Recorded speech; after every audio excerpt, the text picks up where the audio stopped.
the revelation of Baha'u'llah, whose supreme mission is none other but the achievement of this organic and spiritual unity of the whole body of nations, should, if we be faithful to its implications, be regarded as signalizing through its advent the coming of age of the entire human race.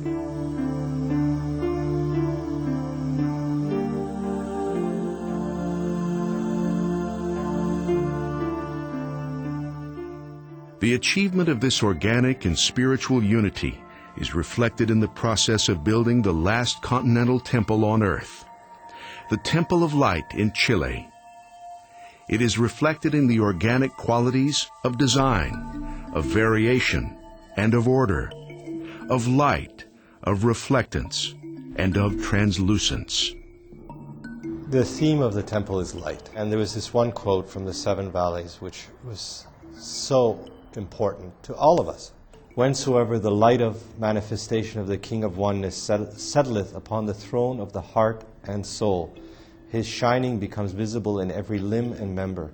At that time the mystery of the famed tradition gleameth out of the darkness. A servant is drawn unto me in prayer until I answer him. And when I have answered him, I become the ear wherewith he heareth. For thus the master of the house hath appeared within his home, and all the pillars of the dwelling are ashine with his light.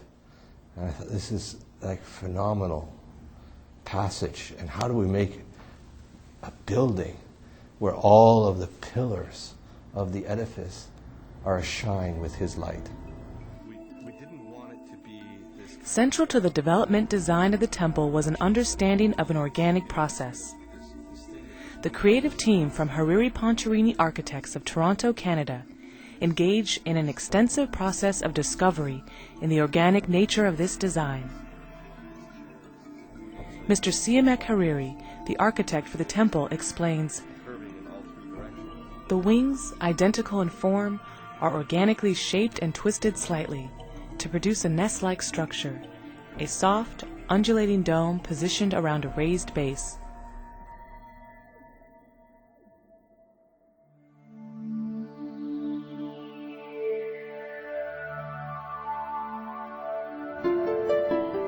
The forms and organisms of phenomenal being and existence in each of the kingdoms of the universe are myriad and numberless." What if a temple could have the extraordinary feeling of sitting underneath a canopy of trees?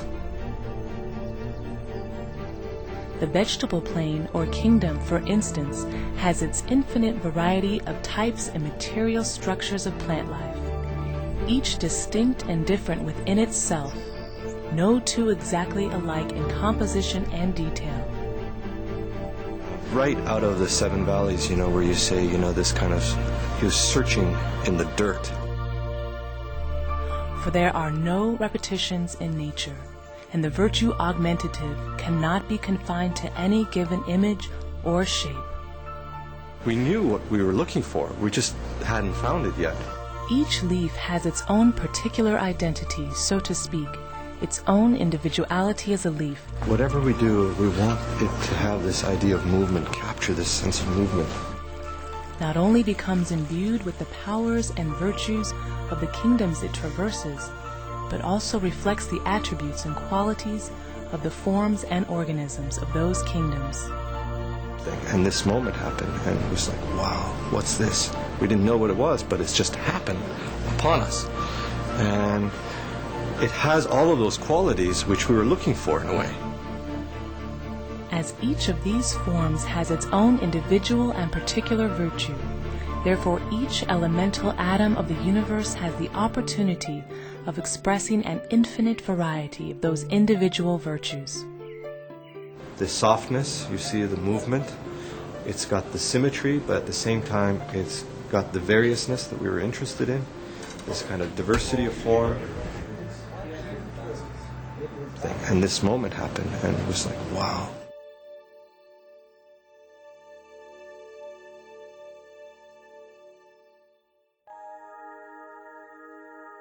During the day, the soft undulating alabaster and glass skin forms the outer expression. At night, the image reverses itself, the entire volume then becoming a warm, totalized glow, with the inner form of the building visible through the glass. The temple, notable for its absence of straight lines, will rise amidst an extensive radiating garden, comprising 9 reflecting lily pools and 9 prayer gardens.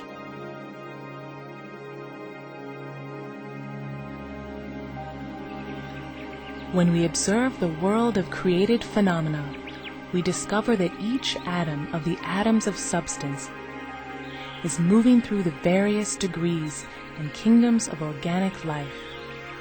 For instance, consider the ethereal element which is penetrating and traveling through all the contingent realities.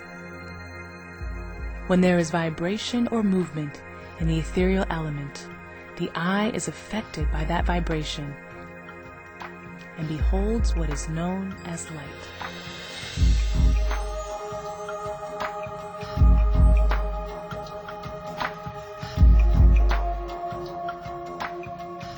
And so this really was the very original concept, is this building that somehow is constructed light, is structured light. This whole idea that it becomes a sister temple to the mother temple of the West, which is this temple of light. And it sits alongside that as perhaps a reinvention or a reinterpretation of that same theme of light.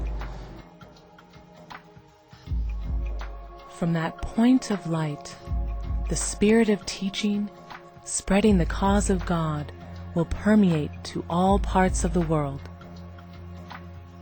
I would say there's been 1.5 years to 2 years of technical development and engineering of this project. So it's really an extraordinary moment in the life of this project that we've sort of moved now to the next phase, which is the detailed testing and the fabrication of the temple. Building the temple in Chile is now an extension of the Kingdom Project.